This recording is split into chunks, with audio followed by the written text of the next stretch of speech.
আসসালামু আলাইকুম রহমতুল্লাহি ওয়া বারাকাতু। তো আজকে রান্না করা হইতাছে গা গরুর বুড়ি। তো এই বুড়িগুলা কিন্তু অনেক দূর থেকে আইছে। ঢাকা থেকে কিছুদিন আগে ঈদের মধ্যে আমার বোন মা ওরা সবাই আইছিল। তো ওই জায়গা থেকে ওরা আমার জন্য রাইখা দিছিল কিছু বুড়ি, তা আওয়ার সময় নিয়ে আইছে। তো ভাবলাম যে আজকে রান্না করি, আপনাদের সাথে শেয়ার করি। একবারে পরিষ্কার করে ধুয়ে নিয়ে আইছে। আমি বুড়ির সাথে কিছু আলু কাটে নিয়েছি ছোট ছোট কইরা। আর দেখেন আমার বোন কিন্তু জানে আমি আদা রসুন বাটতে পারি না, এই জন্য আদা রসুন বাটা শুদ্ধই নিয়ে এসে যেন আমি রান্না করে খাইতে পারি আরামে। তো আমার সবগুলা বোনই কিন্তু আমার অনেক ভালোবাসে, অনেক আদর করে। আমি ওদের অনেক আদরের বোন, এর লেগে ওরা যাই খায় অত দূরে থাকলেও আমার জন্য অল্প হইলেও নিয়ে আয়ে। তো রান্না করার লেগে আমি কড়াই বসাই দিচ্ছি, এখন তেল দিয়ে নিতেছি।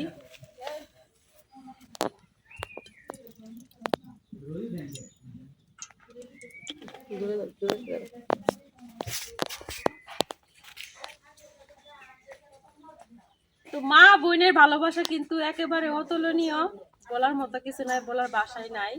তো ওরা সবসময় চেষ্টা করে যাই খায় তাই রাইখা দিতে। তো আমি যদি যাই তো আমার খাওয়াই দেয়, আর আবার আমি যদি না যাই তো আমার জন্য নিয়ে আবার কেউ আসলে পাঠায় দেয়, সবকিছুই আমার দিয়া খায়।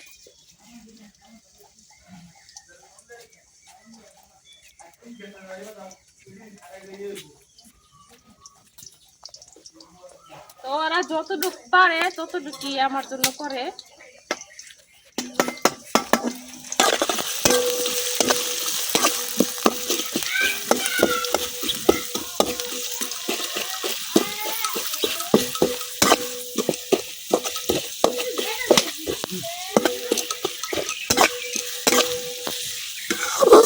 এখন আমি পেঁয়াজগুলো কিছুক্ষণ ভাজা নিলাম।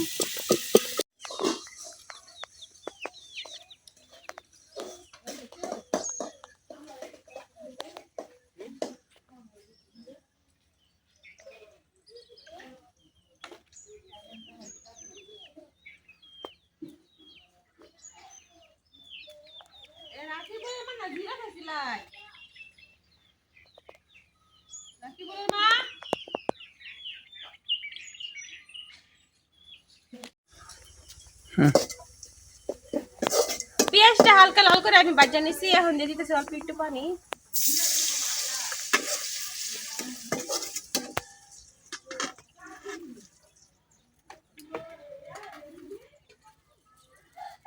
এখন দিয়ে দে আদা রসুন বাটা।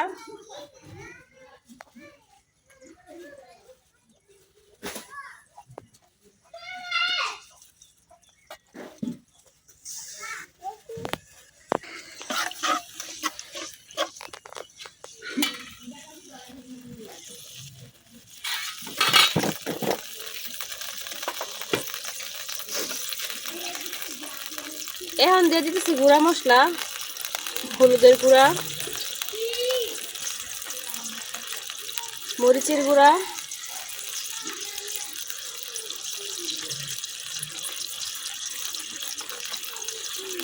স্বাদ মতো লবণ,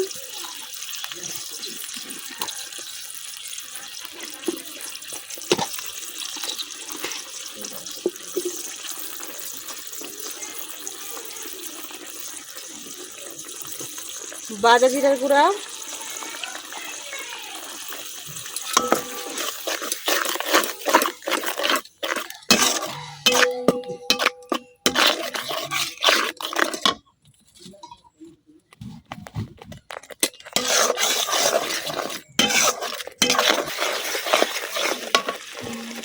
এখন দিয়ে দিতেছি তেজপাতা আর কিছু আস্ত গরম মশলা।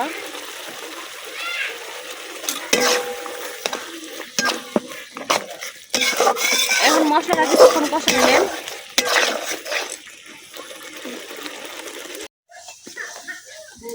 মশলাটা খুব ভালোভাবে কষানো হয়ে গেছে, এখন দিয়ে দেন গরুর বট আর হইতেছে আলু।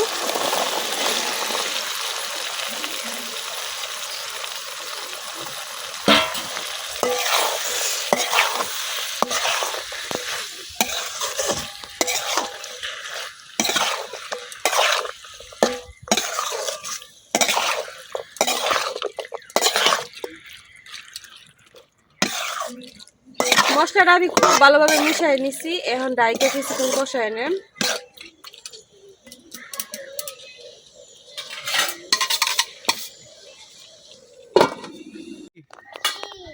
তিনটা কি করবা? ও পাখি শিকার করবা?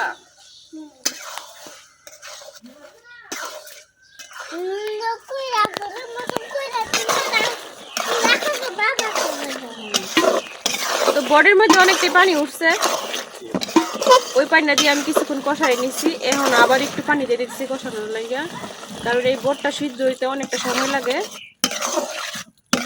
এই জন্য খুব ভালোভাবে কষাই নিতেছি।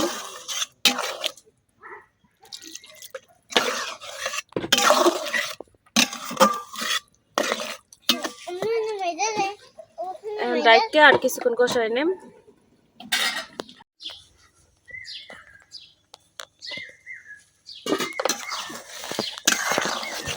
কষানির জন্য যে পানিটা দিছিলাম ওই পানিটা শুকাই গেছে, কষানো হয়ে গেছে। এখন আমি পানি দিয়ে দিই।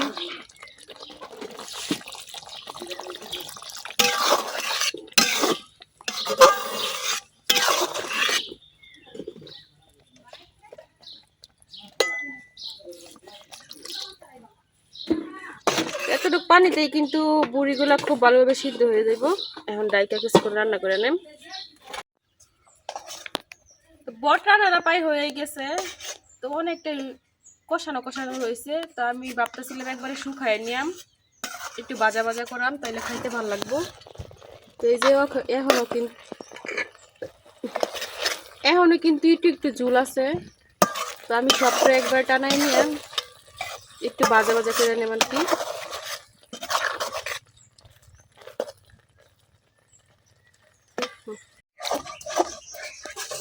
তো বড়ের তরকারি এটা কিন্তু একেবারে রেডি হয়ে গেছে, আমি অনেকটাই ভাজা ভাজা করে নিছি। এরকম না রাখলে কিন্তু আর খাওয়া যাবে না ভাত দিয়ে, এই জন্য আমি এরকমই রাখছি। এখন উঠাই নেম।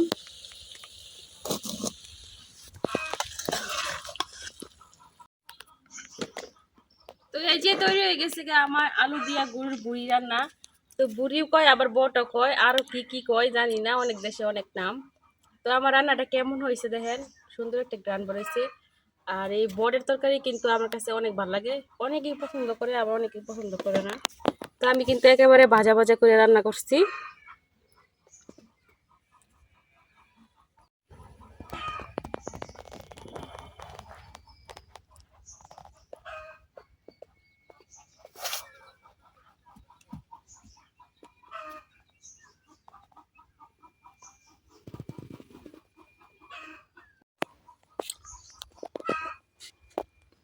তো বটের তরকারি সামনে নিয়ে বসে থাকতে আর ভালো লাগতেছে না, আমার আর তস হইতেছে না, এখনই খাই নিতে মন চাইতেছে। তো একটু খাই, বিসমিল্লাহ। তো বটগুলা কিন্তু খুব সুন্দরভাবে সিদ্ধ হয়েছে, পারফেক্ট ভাবে। তো আমার রান্নাটা কেমন হয়েছে অবশ্যই কমেন্টে জানাইবেন। আজকের ভিডিও এই পর্যন্তই, সবাই ভালো থাকবেন, সুস্থ থাকবেন, আল্লাহ হাফেজ। আল্লাহ হাফেজ।